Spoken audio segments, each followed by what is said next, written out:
Hello and welcome, this is the Kawaii Miss Reads, and today I'm going to be reading The Lost Heir by Ch.20 Sutherland, and this is chapter 20. Tsunami didn't know what to do. Should she accuse Blister of lying? Of murder? In front of all these dragons? How would Queen Coral react? Stop yourself, she thought. Think. Don't lash out immediately the way you want to. She shot a glance at Starflight. He was smart enough to have noticed Blister's mistake, and sure enough, there was a puzzled expression on his face. He met her eyes and shook his head a tiny bit.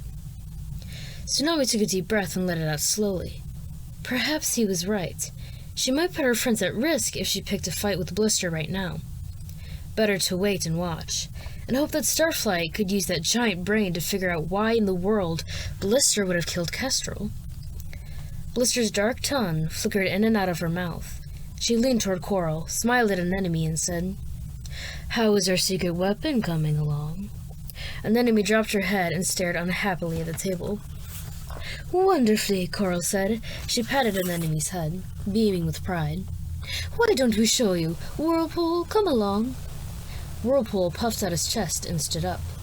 Curious, Tsunami got to her feet at the same time, but Queen Coral shook her head, her pearls dancing in the green light. "You can skip this, dear. I'm sure it won't interest you." "I'd like her to come," Anemone piped up. "Please?" Coral and Blister exchanged a significant look. "They don't trust me," Tsunami guessed. "They don't want me to know about any secret weapon until they're sure I'm on Blister's side. Well, too bad." "I'm sure it'll be very interesting," Tsunami said with earnest enthusiasm. "Everything you do is interesting, Mother." She blinked her large green eyes at Queen Coral. Across the table, Glory snorted and then tried to hide it with a bout of coughing. "Please?" Anemone said again.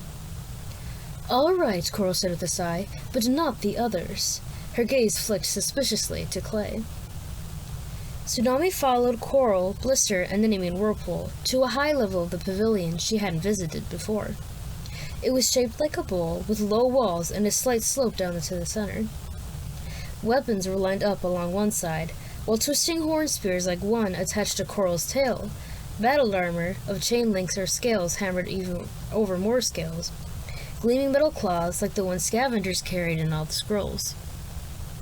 None of the weapons looked particularly special or secret. But Tsunami looked sharply at the wall of weapons again. That battle armor. Surely that was what her attacker had been wearing in the tunnel.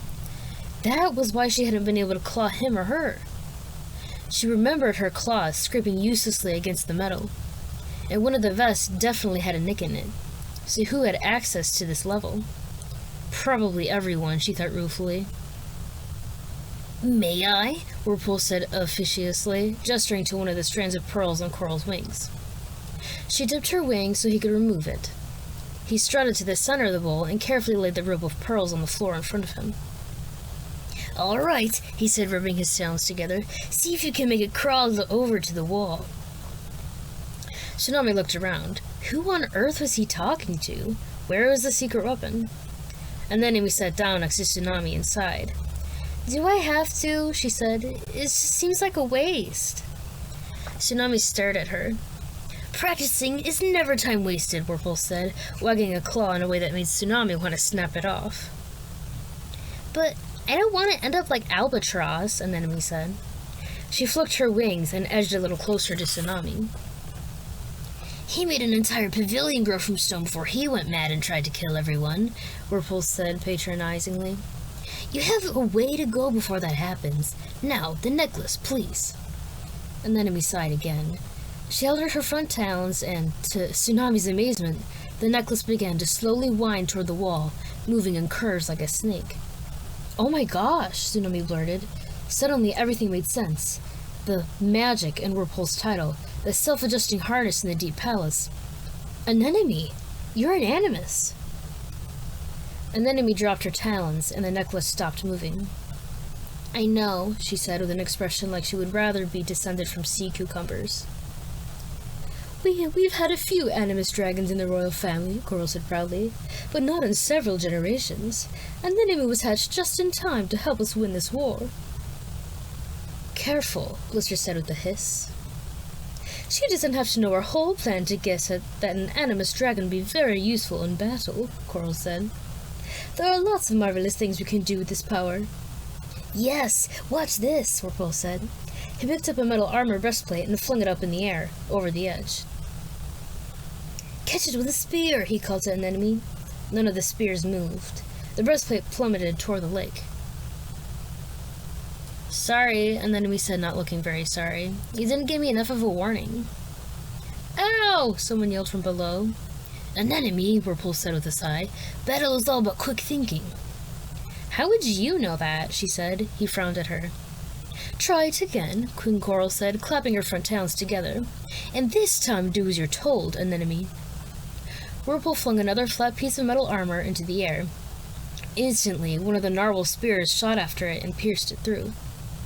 Blister and Coral applauded, but Tsunami thought it was more interesting that the spear then carefully brought the armor back to rest safely on the floor.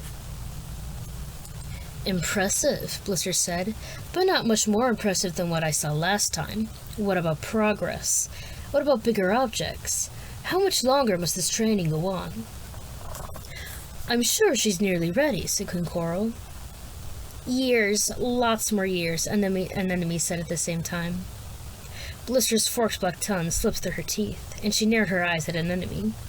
Coral, she said, tilting her head. Stay here, Coral ordered. She slid as far away as the harness would reach, and crouched with her wings spread, whispering to Blister. Whirlpool strutted over to Tsunami and an enemy. An enemy gave him a glare, and suddenly the pearl necklace he left on the floor whirled around, whipped under his belly, and soared off the ledge. With a yelp, the green dragon raced after it, diving over the edge. This is what you have to save me from, an enemy whispered quickly. Boring lessons with Whirlpool? Tsunami answered. Sure, I'll get right on that. No, not just that, an enemy said, wrinkling her snout. Although he is awful. All he ever asked me to do is make things move. I can enchant any inanimate object to do my bidding. And he's like, make this spear dance, then make that chair walk from here to here. It's insulting, really. What else could you do? Tsunami asked. She glanced at Coral and Blister, but they both had their backs turned and were sharing their own secrets. According to Blister, I should be able to enchant the Sky Kingdom's palace to cave in on all the sky wings, and then we said softly, looking up at Tsunami. She also wants me to curse a spear, so it will search for Burn's heart and not stop until it kills her. Tsunami coiled her tail closer, trying not to look as shaken as she felt. If an enemy could do either of those things, she really was a secret weapon. Power like that could end this war in a week. I don't know for sure if I can do any of that, an enemy said. I'm scared to try. I don't want to try. Every time an animus dragon uses her power, she loses a bit of herself. Tsunami's sister held out her talons, as if they might not really be hers. Albatross was a prince and a hero at first, but they didn't know about the price of animus magic then. Building the pavilion turned him evil. She slipped one talon into Tsunami's grasp. It felt colder than ice and hard as stone. I don't want that to happen to me. How can I possibly save you? Tsunami wondered. Even she was tempted by that kind of power that could bring peace so quickly. But she couldn't ignore the fear in an enemy's eyes. First, I'll catch the dragon who's trying to kill us, she said, curling one ring around an enemy. Maybe then Mother will let you off the harness and start to trust you more. Maybe she'll listen when you tell her you don't want to use your power. Ha, an enemy muttered. Tsunami didn't know what else to say. She had no words of advice ready for dealing with strange magical problems. But she did have a lot of other questions for an enemy, and this might be her only time to ask them. Can I ask you a question? She said.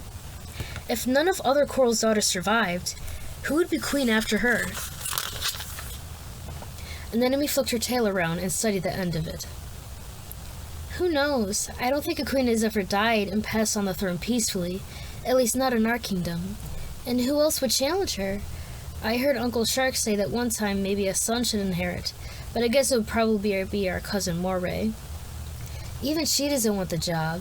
She wants Coral to be queen forever. At least, that's what she says. You don't believe her? Tsunami asked. There's just something weird about her, an enemy said. Isn't there? It's like she must be faking, because nobody could really act like that all the time and mean it. Maybe, Tsunami said. But I think the assassin is Shark. I bet he wants Mori to be queen, and if none of Coral's daughters survive, it'll have to be her. And then Emi snorted. Mori would rather die than challenge the queen. Tsunami saw Queen Coral's wings flutter closed. In the meanwhile, she whispered quickly, keep acting like you need more training. Make mistakes, sometimes, if you have to. Make them think you aren't ready for as long as possible. Mistakes, Anemone said with a sigh. Why didn't I think of that? Queen Coral stood back to them, twisting her snout from side to side. Where's Whirlpool? She asked.